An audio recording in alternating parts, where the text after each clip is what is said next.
Buongiorno a tutti e benvenuti a questo nuovo evento OCRIM, webinar Bonjour et bienvenue à ce nouveau webinaire ECRIM pour la manutention et le correct fonctionnement des machines. Je vous remercie comme toujours pour votre participation et je vous rappelle, aujourd'hui on va parler en italien, mais vous aurez la possibilité d'écouter les langues italiennes, françaises, anglaises ou espagnoles en sélectionnant la langue que vous préférez dans la partie en bas de votre écran.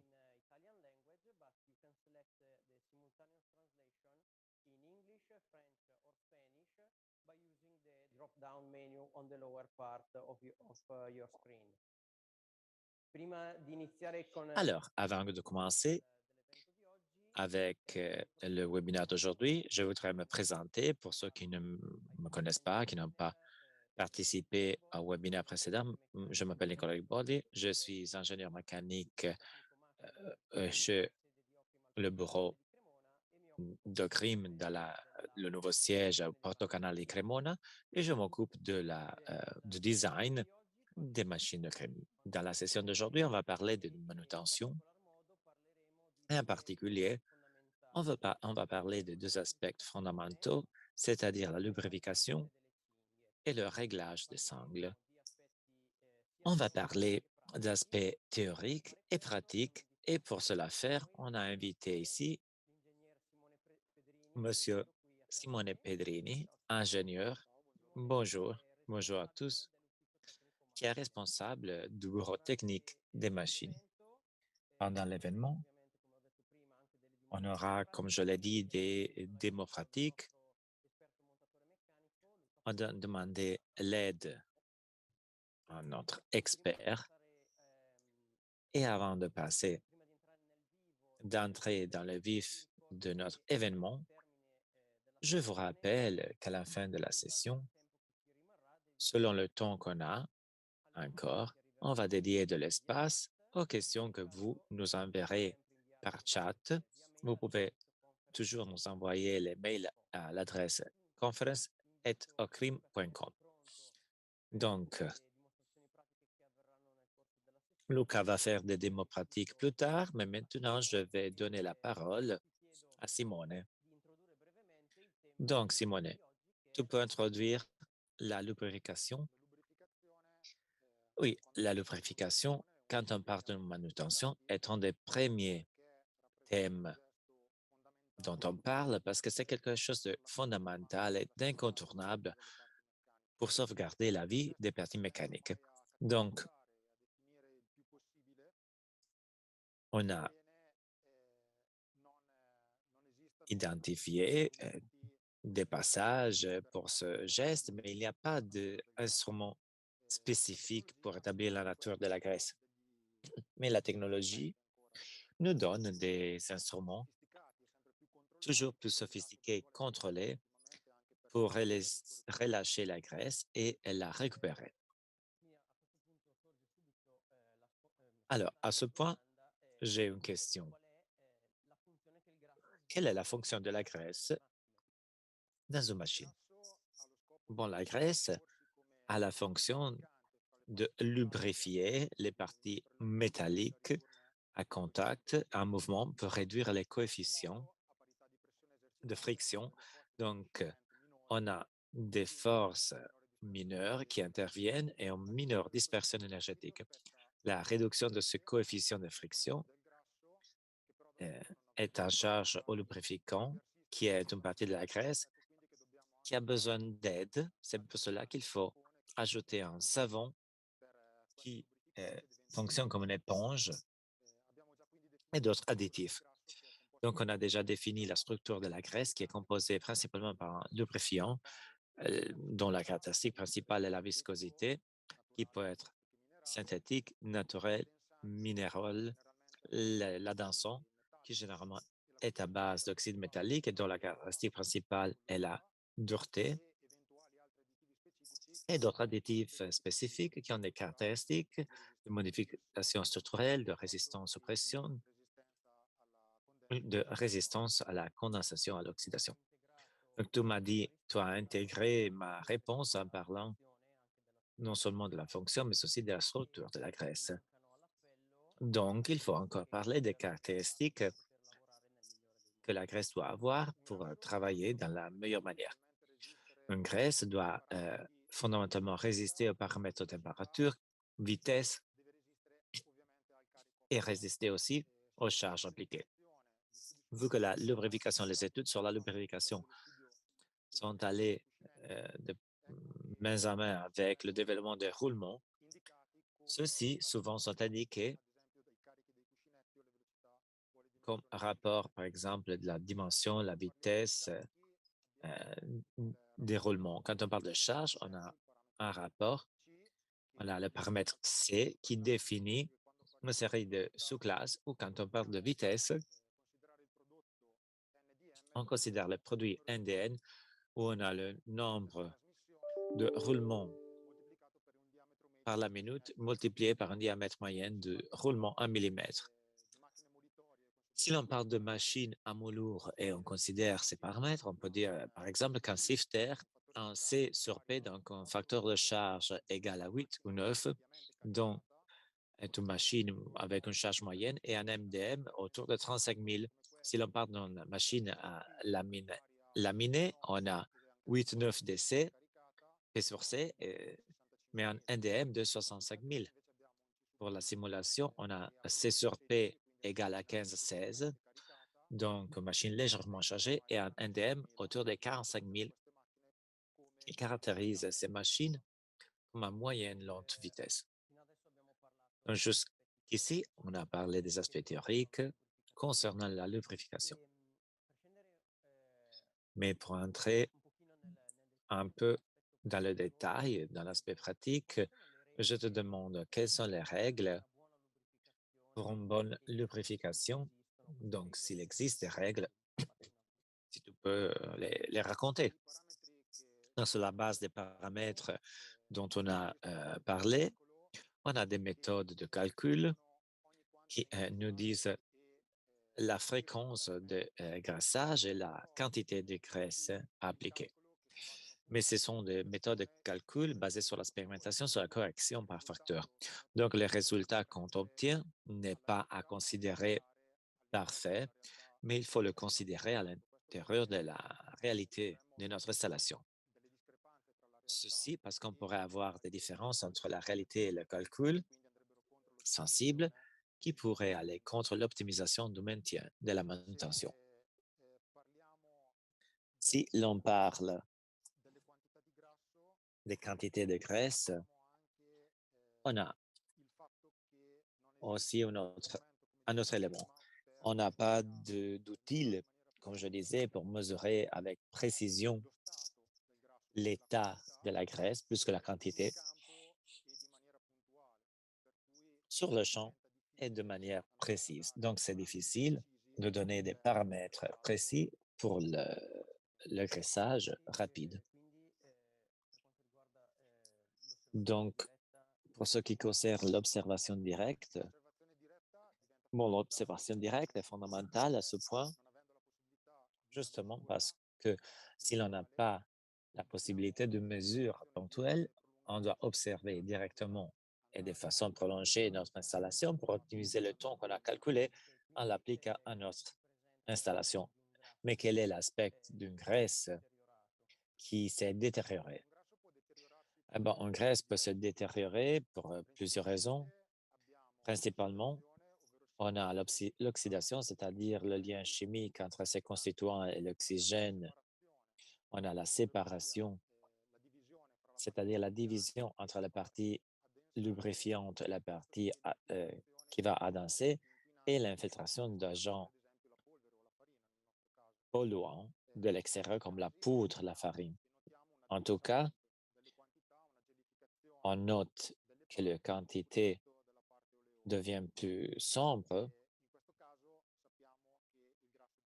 et épaisse. La graisse est donc détériorée. Donc, la détérioration est déterminée par les paramètres de vitesse dont on parlait avant, plutôt que par les charges. parce qu'à vitesse supérieure correspond à une meilleure possibilité de créer une épaisseur adéquate de film lubrifiant dans des situations où on a peu de charge à vitesse élevée peuvent résulter, du point de vue de graissage de la lubrification, plus critique par rapport à des réalités comme l'éliminatoire, plus chargé, mais qui tourne plus lentement. Donc, à ce point, notre question concernant la gestion de la lubrification. Comment est-ce qu'on peut réconcilier les temps dans la gestion de la production avec le temps de maintien, c'est-à-dire le temps d'interruption? Alors, on n'a pas la possibilité d'avoir une mesure directe de la détérioration de la graisse. Et généralement, quand on fait du maintien, il faut raccourcir le plus possible le temps d'intervention. Cela nous mène à la situation où, en général, on a un surdosage de graisse par rapport à la graisse due.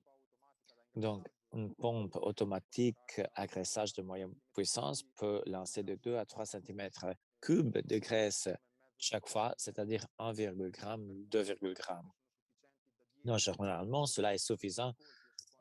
Donc, 10-20 coups sont suffisants selon le roulement pour avoir un graissage suffisant.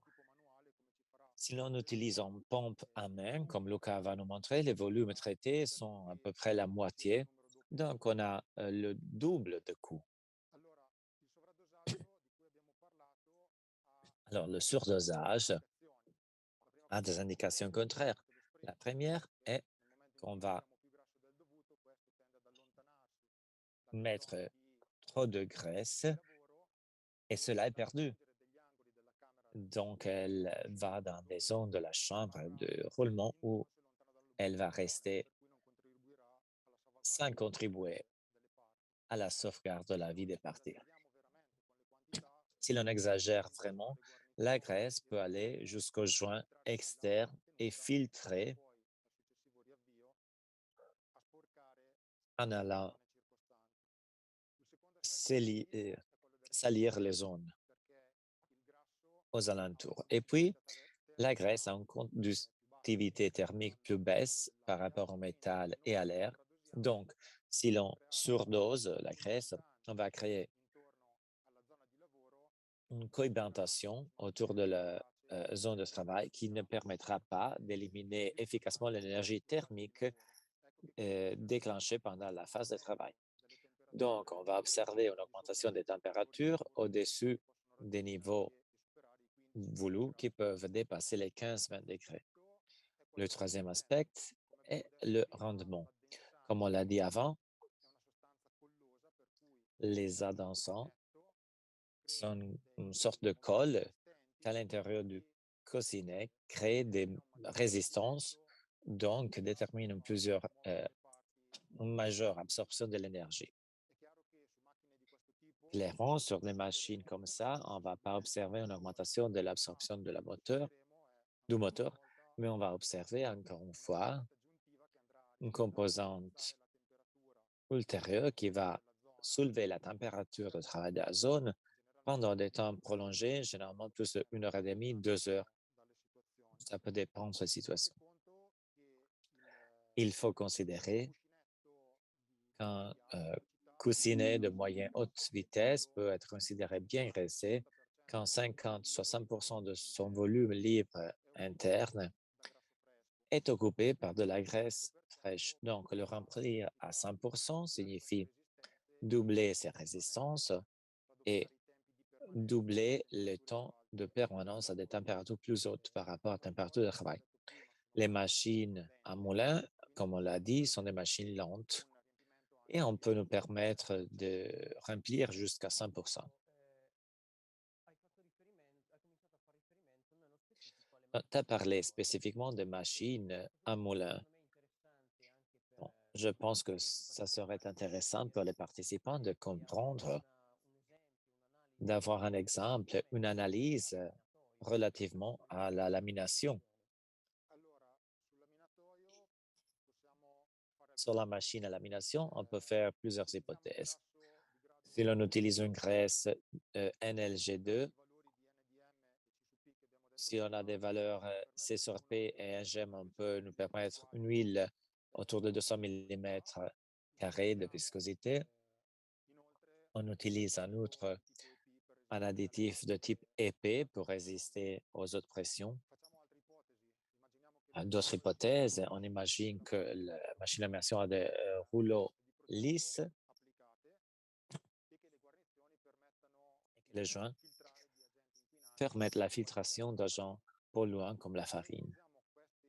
Si l'on utilise ces hypothèses dans le calcul, on obtient un intervalle de graissage égal à 3150 heures en ajoutant 44 grammes de graisse plutôt que 18 si le roulement, comme dans nos cas, a un canal central avec des trous, comme Luca nous montre. Oui. Ocrim, dans son manuel, comme indication, donne un intervalle de graissage égal à 3000 heures en ajoutant 16 grammes de graisse. Comme vous voyez, les tons et les quantités sont à peu près comparables, mais si l'on considère les hypothèses initiales, on a parlé. Le charge maximum est continuel et peut-être la machine à laminer n'arrive pas à ces niveaux de charge ou que les joints viennent d'être changés et ne permettent de l'infiltration d'agents polluants. Et alors voici que les 3000 heures, en réalité, pourraient être augmentées. Il faut observer directement la graisse et chercher à comprendre si cet intervalle peut être augmenté ou diminué. Peut-être l'on rencontre de la graisse euh, qui, qui est loin de la partie. On peut trouver de la graisse qui est une partie lubrifiante terminée, donc l'intervalle doit être réduit. Donc, l'inspection visuelle est fondamentale. Correct. Donc, à ce point, je te demande si on peut faire la même analyse, même sur la machine à semoule, vu qu'il s'agit de machines à vibration. On peut faire les mêmes considérations. Dans ce cas, on a des cas de césure PNDM différents. On peut nous permettre une graisse avec une huile à viscosité inférieure, 100 mm² par seconde. Et vu qu'on peut utiliser un NLG2, mais on a un arbre vertical, on va utiliser un NLG3. Donc, les roulements sont bien protégés. On a un carter externe. On a un groupe de roulement monolithique. On a un couvercle avec un joint. Mais on imagine dans ce cas aussi que les filtres de la poudre sont là et donc pour protéger la machine. Donc, si l'on met ces paramètres dans la calculation, on obtient un intervalle de environ 2800 heures avec 10 grammes de graisse. Ocrim, dans son manuel, indique 2000 heures avec une quantité de 9 grammes. Vous voyez que la quantité à peu près est égale, mais l'intervalle diffère plusieurs. On parle de 30%. Cela signifie devoir graisser la machine 3 fois au lieu de 4. Donc, on a des indications pour comprendre si les demi-heures suggérées par un crime qui dérivent de moyenne de nos expériences sur plusieurs installations sont nécessaires ou s'ils peuvent être menés à 2800 heures, comme la calculation le dit. Encore une fois, ça pourrait être intéressant, après les 2800 heures, savoir, comprendre si on peut arriver à 3000. En parlant de la machine à laminer, avant, on a dit que l'intervalle, c'était 3000 heures. Si on peut euh, faire aussi pour les autres machines, on peut planifier la manutention simultanément. Je te remercie pour ces réponses complètes et claires sur la graisse. Et on va parler de la deuxième chose d'aujourd'hui, les sangles. Donc, encore une fois, je te demande de faire une petite introduction. Alors, on commence à parler des sangles en général. On peut diviser les sangles en deux catégories, à dents qui peuvent transmettre la puissance dans ces dents comme si c'était des engrenages ou des sangles pleines, sans dents, qui utilisent la friction. Donc, pour générer cette friction, on a besoin de deux paramètres. Le premier est le coefficient de friction, qui est dans la nature des matériaux des sangles. Et le deuxième est on a besoin d'une force de tension générant la friction. Cette force est faite en élongeant la sangle comme un élastique. Une fois que la sangle est montée, installée, sa section est chargée uniformément. Et quand on va rouler la sangle commence à s'utiliser et à cause de la friction, pourrait se consommer aussi, pourrait glisser, pourrait créer des déformations de la section. Et donc, la sangle a une tension plus haute à l'extérieur et mineure, inférieure à l'intérieur.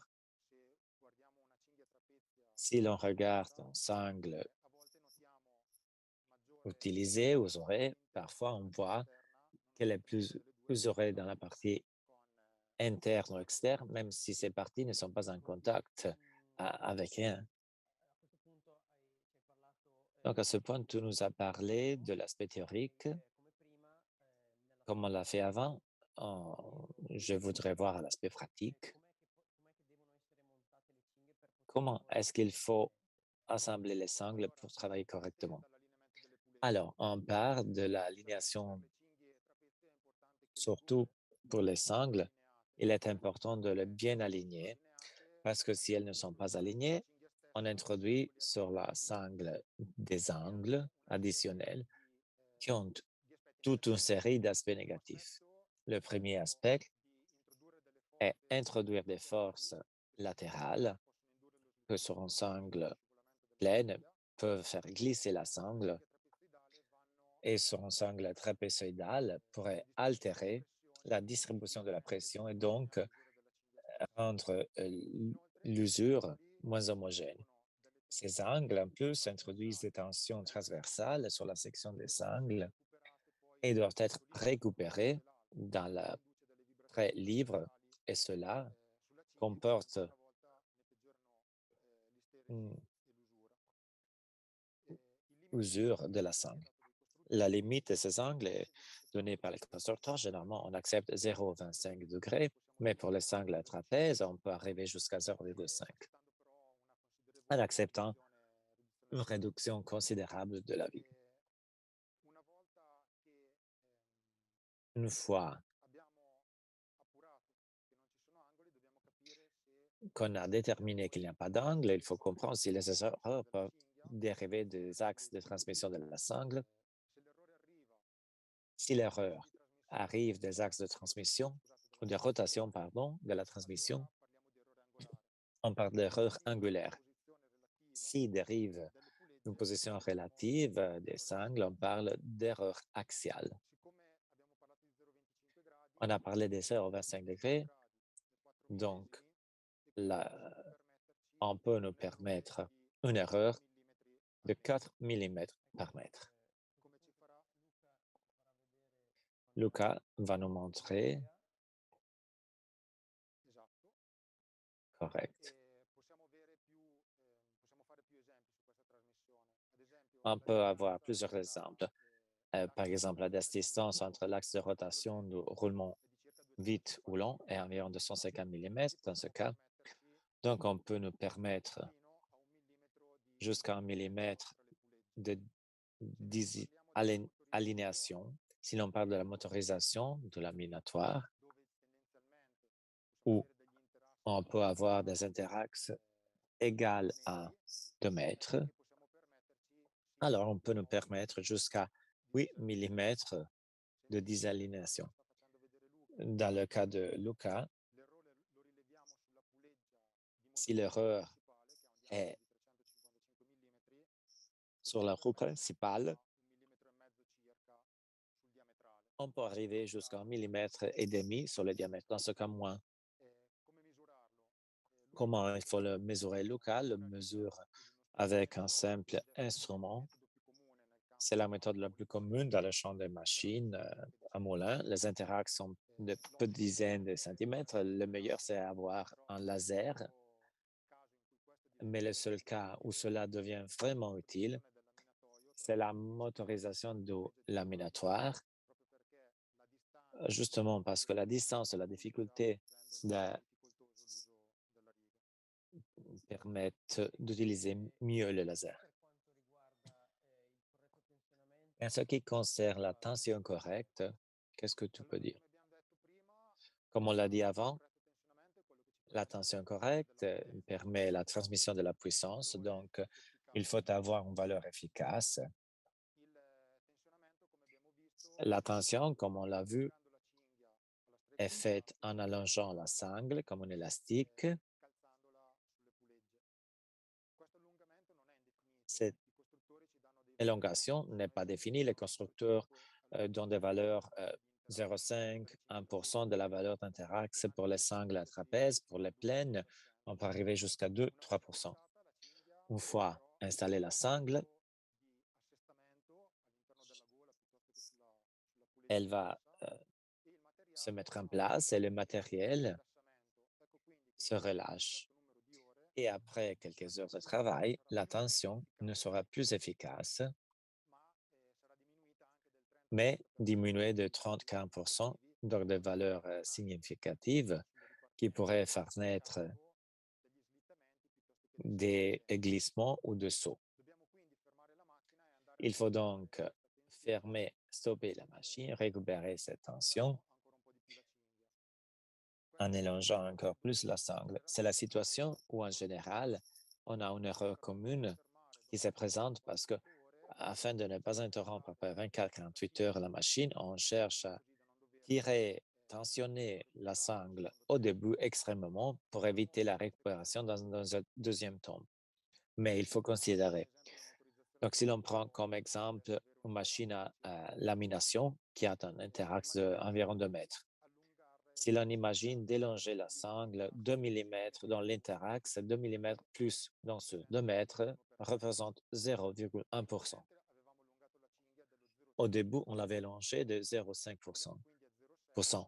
On arrive à 0,6 et on a incrémenté l'élongation de 20% par rapport aux conditions initiales. Cela signifie aussi que les charges des arbres de transmission ont augmenté de 20%. Imaginons un moteur de 15 kW qui transmet de la puissance avec des charges de 3500 newtons. Les augmenter de 20% signifie arriver à 4002 à peu près. Et si l'on contrôle les catalogues des moteurs des constructeurs, on peut observer que la force radiale, sans avoir des dégâts, est entre 4000 et 5000 newtons selon le constructeur. Voilà donc qu'en augmentant de 2 mm seulement l'interaxe, on a réduit le facteur de service des sangles, donc leur vie opérationnelle.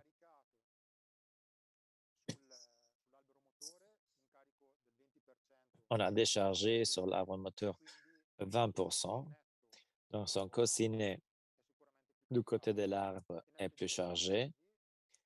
Et dans le pire des cas, on a déclenché sur l'arbre, même pour une période limitée, un phénomène de fatigue qui va se répercuter pendant toute la vie du moteur.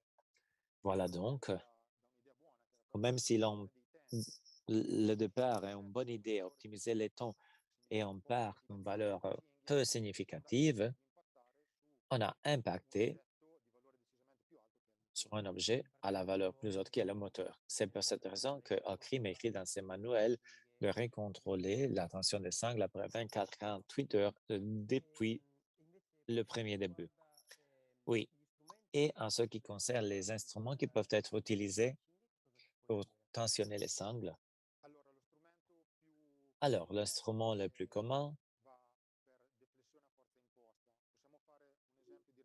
est, bon, je vais faire un exemple sur la transmission,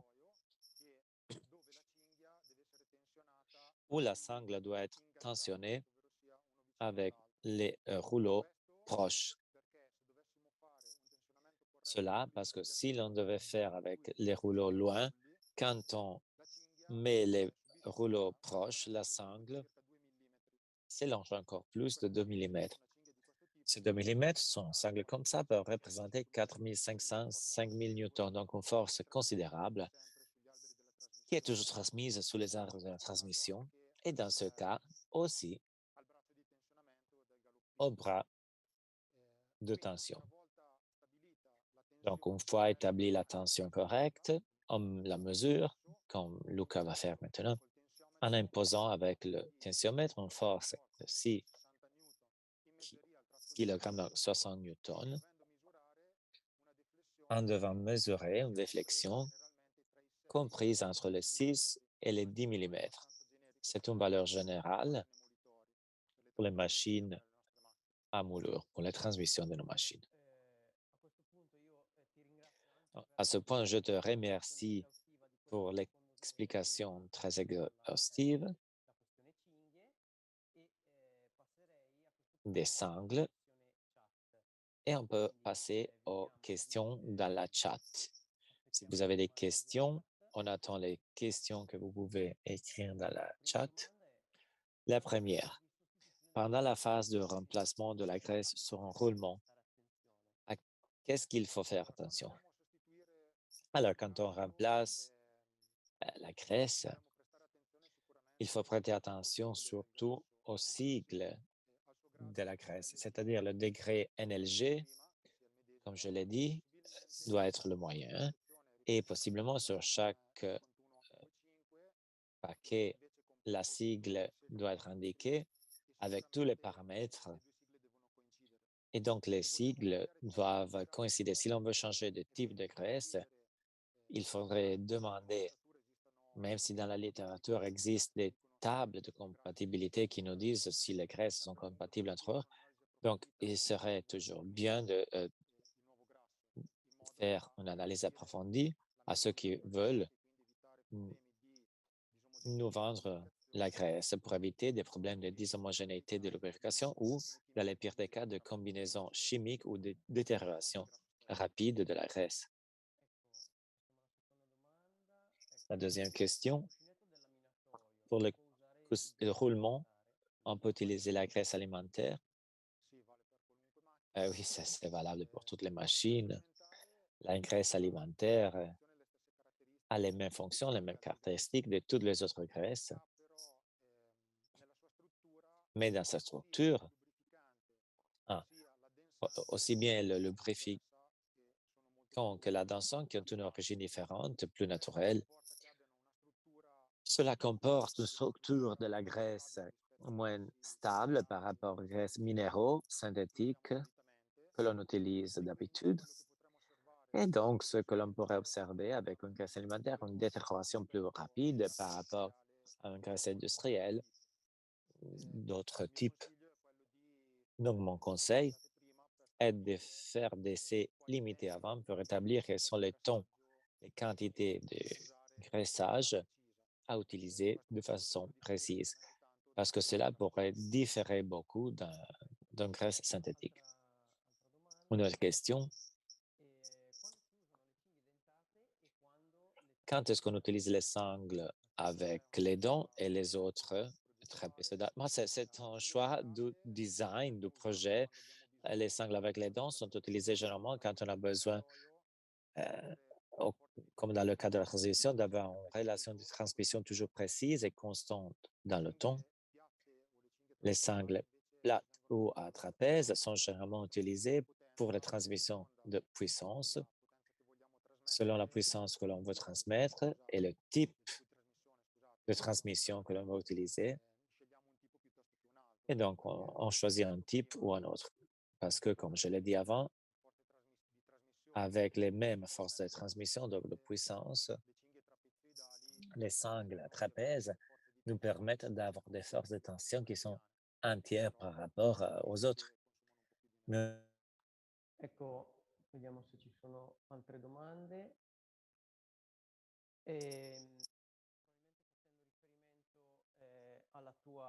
Questa è riguardo alla tua donc, introduzione. cette question est sur l'introduction. Tu as parlé de catégorisation de la graisse. Oui, avec catégorisation, on peut indiquer aussi bien la définition des tons et de la graisse. Donc, comme j'ai dit déjà, il existe des échelles de paramètres pour la graisse. Par exemple, l'échelle NLG, qui est National Lubricating Grease Institute, qui divise la tension en 9 catégories numériques, selon la dureté et la capacité de persistance. Je mentionnais aussi la norme DNM 5825 qui ne considère pas seulement ce paramètre, mais aussi d'autres. Le premier, l'utilisation générique de la graisse. Le deuxième, le grade NLGI. Le troisième, la température d'opération maximum avec le point de résistance à l'eau. Le dernier paramètre, la température opérationnelle minimum. La sigle DIN, comme j'ai dit, est écrite sur les packaging des graisses et il faut la contrôler toujours quand on veut remplacer la graisse. Merci.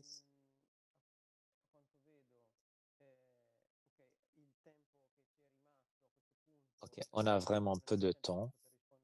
On ne peut pas continuer avec les questions. Je remercie Simone pour l'explication. J'invite Luca aussi, que je remercie pour les démos pratiques. Avant de terminer, je vous rappelle que si vous avez des questions, vous pouvez les écrire à ocrim, conferenceroom@ocrim.com. Je vous demande aussi de remplir le questionnaire de satisfaction pour avoir un feedback, pour pouvoir améliorer toujours plus les prochains événements. Je vous remercie que si vous avez perdu quelques aspects, vous pouvez aller réécouter la vidéo qu'on l'on va envoyer par mail ou sur notre canal Vimeo. Je vous demande aussi de vous inscrire à notre newsletter pour être toujours mis au jour sur les prochains webinaires. Donc, je vous remercie et au prochain webinaire. Merci.